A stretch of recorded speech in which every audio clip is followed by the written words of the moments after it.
Hello everybody, I am back to share another process video for you today. Today I am making a single page layout for the gift travel album that I have spoken about lots on this channel, I am sure, by the time you've seen this video. I still haven't decided what order I'm uploading these videos in, so they're all on YouTube so far, but I haven't chosen an order for them yet. It'll be a surprise for us all when I get there. So this layout is going to be one of my favorite designs that I have made before, and it uses a piece of paper that has the corners torn off of it and then ruffled up with scissors or a distressing tool if you have one. Which I do, but at the time I filmed this video, I couldn't find it, and I'm pretty sure I've since lost it again. Oh, no, I don't. It's in my drawer. So an edge distressing tool, if you haven't seen one, it looks like... Some of them look like a little Pac-Man character where it's just a solid circle with one opening with a blade. The one that I have actually has openings all around it where the blades are inside. They're like little scissor blades inside. You can't cut with it, but you can distress the edges of it. Mine is from Close to My Heart. I'm sure lots of companies make them. I've just had mine for a really long time. So that's what an edge distresser is.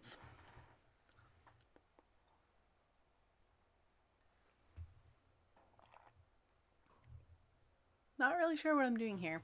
I think I'm cutting photo mats, but it seems to be... I don't know if I was using like a scrap of white paper maybe, and that's why I was measuring it so very carefully. So this is how I distressed the edges on the corners that were torn off also. I just used my scissor blade and just run it back and forth along the edge of the paper, and it does an excellent job at distressing them. I know it looks scary, but I promise you it's not, especially if you take your time and you're careful. So I am using two, I think they're 3x4 pictures for this layout. These are of the Diana Memorial Fountain in London, in case you are wondering. It's a really nice fountain. The first time we were there, it was a really warm day, and there were so many people at the fountain. The second time we were there, it was in the fall, and it was not warm, and there was nobody there. So we got some great pictures, but the first time we walked around it, we took off our socks and shoes and we put them in a bag and we walked around the fountain, and it was a lot of fun. Yeah, it's definitely worth a visit if you're in London. It's either in Kensington Park. I think it's in Kensington Park. The parks kind of butt up against each other, so I think it's Kensington Park. Here I'm trying to figure out where I want the pictures to go, and then I'm like, okay, this isn't working. Everything's just kind of like floating here, and I don't like it, so I'm just gonna turn the camera off and start again. So that's what I did. So then I went and I grabbed some papers from my box of papers to use for this album, and I put them... They were probably scraps if I had to guess. And I used them to anchor the photos with, because I don't like when my photos float on a layout. It just doesn't look appealing to me. And I do have these pictures angled a tiny little bit, but it's not enough that you need to tilt your head to see them. Those rain boots were cut out from one of the Simple Stories papers, and those cameras were cut out from a Chamel paper.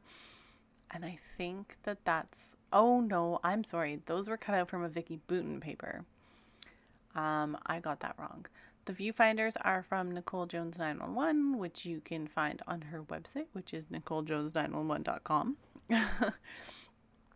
The flowers, I'm pretty sure I cut from the Simple Stories paper. Or a Simple Stories paper. Yeah, I'm trying to think. I'm trying to remember if I cut out a section of the paper that's underneath that pink portion of the layout. I would check, but I do not have the album in front of me. Yeah, I'm just trying to remember here. And I can't remember. I'm sure they're from that same Simple Stories collection, though, that I use. I think that's actually an Easter collection. But the colors worked really well with what I wanted to use. So, and here you get to watch me just flip things around and see, where do I want to put you? I want to cluster you all together, but where are you going to go? Yeah, if you scrapbook, you understand. You completely understand the thought process that goes on. There's no real, like, I can't really explain to you how I go about thinking, because honestly, it's different for every layout that I make. This layout, I wanted the clusters to be like really delicate and close together, but on other layouts, I want them to be like big, bold clusters. It just, it depends. So for this one, they're all layered on top of each other, but they're all really close together. So yeah, for me, it totally varies layout by layout what my thought process is in choosing where the embellishments go, and even choosing which embellishments.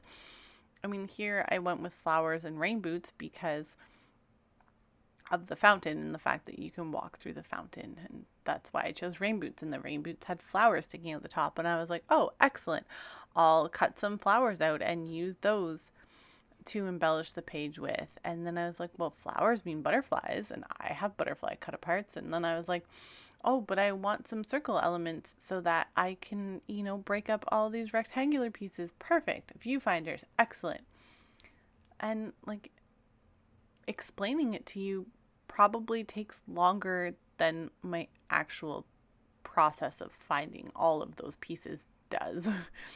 So I just, I encourage you, find one piece. Like in my case, it was those rain boots with flowers sticking out of the top that inspired all the rest of the embellishments for the layouts. And sometimes it is that easy, but it's not always that easy. And then I was like, well, this butterfly is really dark and nothing else on here is really that dark. So okay, I better go find some more dark pieces to bring in. And I found some navy blue elements. And I don't think I actually put like a formal title on this page. Sometimes I don't. Sometimes, most of the time I do.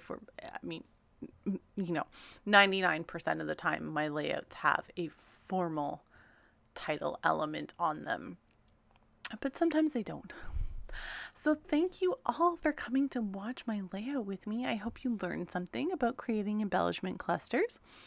I know not all my videos are informative and giving tips, but sometimes they do. And I will be back soon for more videos. And if you would like to see those videos, please subscribe to my channel. Thank you for watching, everyone. Bye.